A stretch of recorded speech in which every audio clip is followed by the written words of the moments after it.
Hello and welcome to episode 3 of Lockdown Learning. Today we're going to look at the top 10 math skills that you can practice at home. Now, some of these skills require access to some equipment. Most of them have online equivalents if you don't have the actual equipment. But a lot of these skills you don't need any equipment for. But if you have access to pencil, paper, calculator, compass, ruler and protractor, that would be really useful. But like I say, for many of these skills, you need no equipment at all. You just need time, which at the moment we all have plenty of. So let's get underway. Number 10, research 3D shapes. So learn the names of the most common 3D shapes. Try and find objects around your house that are these shapes, and try to be able to identify the number of faces, edges and vertices each of these 3D shapes has. Okay, number 9, learn to use a compass. Now, this is one that you can't really use an online tool to be able to do. You do need access to a compass to be able to practice this one. You need to be able to practice it up, setting it up correctly. So ensuring the pencil is in line, the tip of the pencil is in line with the point of the compass. Be able to tighten it up, know when a compass is too loose to use, and be able to tighten it up so that it is acceptable to use. At first I would just get a blank piece of paper and draw some random circles. Don't try and draw a circle of any particular size, just to get the feel of holding the compass by the very top and twisting it round to draw a circle. The temptation often is to move the paper rather than move the compass, but with a bit of practice you should be able to draw circles without moving the paper and just holding the top part of the compass. Once you've managed that, move on to trying to draw circles of particular sizes. So practice drawing a circle with a radius of 5 or 6 or 10, for example. And once you get really confident, a quick search would find some either videos or instructions on how to create some quite impressive geometric patterns that require only circles. Okay, number 8, learn to use a protractor. Now, whilst it's better to learn with a physical protractor in front of you, you can get around this. There are online protractors which are actually really good. If you have access to a protractor, then you need to draw yourself some lines. So with a ruler, draw a couple of straight lines to make an angle and then measure it. You should always use your powers of estimation first of all. So is it an acute angle? Is it an obtuse angle? Are you expecting to see a measurement less than 90 or more than 90? Does it look like a right angle? Is it smaller than a right angle? I'll put a link to an online protractor in the description below, which I've had a quick go with, and it actually is quite a good tool. It's quite realistic, so it certainly would be worth a go if you don't have access to a real protractor. Okay, number 7, practice writing equivalent fractions. This is something that can be done very easily. You can make up a fraction, so just write down any two random numbers, write them as a fraction, and then try and write another fraction that is equivalent to that. Then you can use your calculator afterwards to check by dividing the two pairs of numbers. So for example, if you wrote down 2/7, a fraction equivalent to that would be 4/14, because you multiplied the top and the bottom of the first fraction by 2.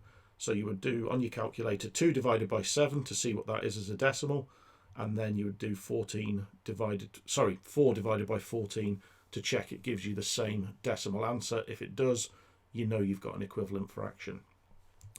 Okay, number 6, learn the names and properties of common 2D shapes this time. So if you're not familiar with the basics, start with a square, a rectangle, a circle, a triangle.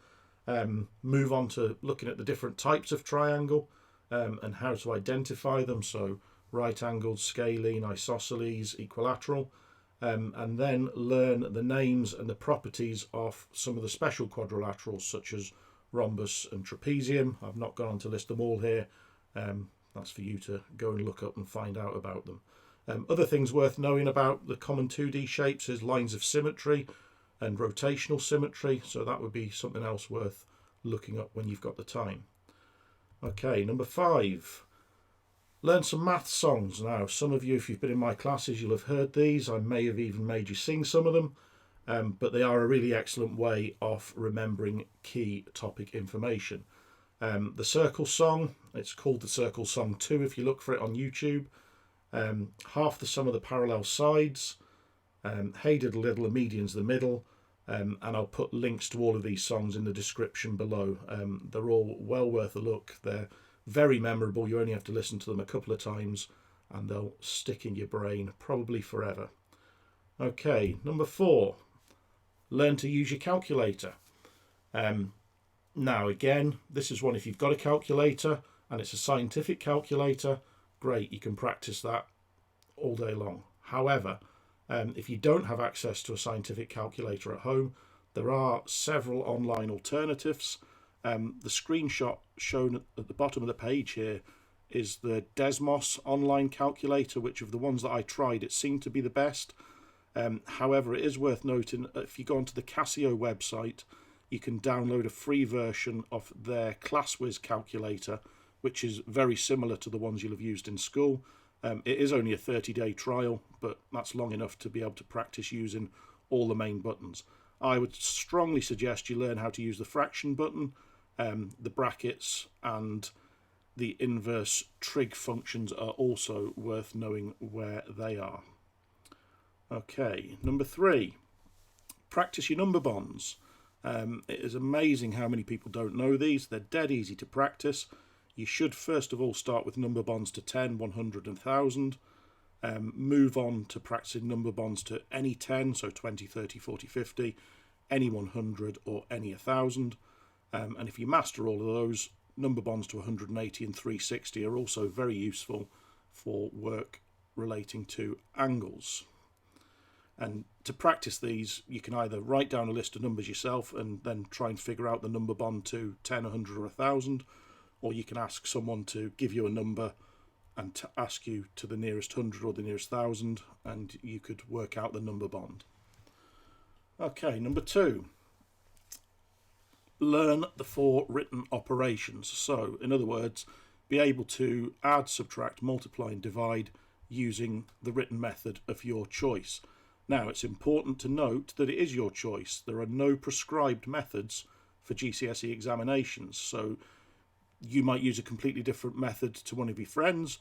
As long as you're getting the right answer, that's fine. You can use whichever method you're most comfortable with. The important part is make sure you're getting the right answer. So check on a calculator, either on your phone or if you've got access to a calculator. Either way, it's very easy to write yourself a sum or a multiplication or even a division, and then check to see if you've got it right afterwards. So that's something that you can all do very easily without the need of a teacher being present. And the number 1 most important skill you could practice now that would improve your maths no end is learning your times tables. Again, if you've been in any of my classes, you'll have heard me say this over and over and over again. You need to know your times tables. There is really, in my opinion, no secret to learning them. It is repetition. Either write them out repeatedly, recite them repeatedly, use one of or 2 or 3 of the many amazing websites out there. TT Rockstars, for example, is really good. But you should be aiming to instantly recall any times table fact up to 12 times 12. The reason it's so important is because it links to so many other areas in maths. And if you're not using up all your brain power working out a multiplication or a division, because times tables help massively with division facts as well, then that frees your brain up to process the other parts of questions that you're being asked. Quite often, very often, I see pupils getting lost in a question because they're working out a simple times table fact and then they forget what they were doing or what their train of thought was, and they end up with the question incorrect. I cannot emphasize enough how important learning your times tables are. And again, it's one of those things you can practice at home. You don't need a teacher there to help you. You can check them if you need to on a phone or a calculator afterwards.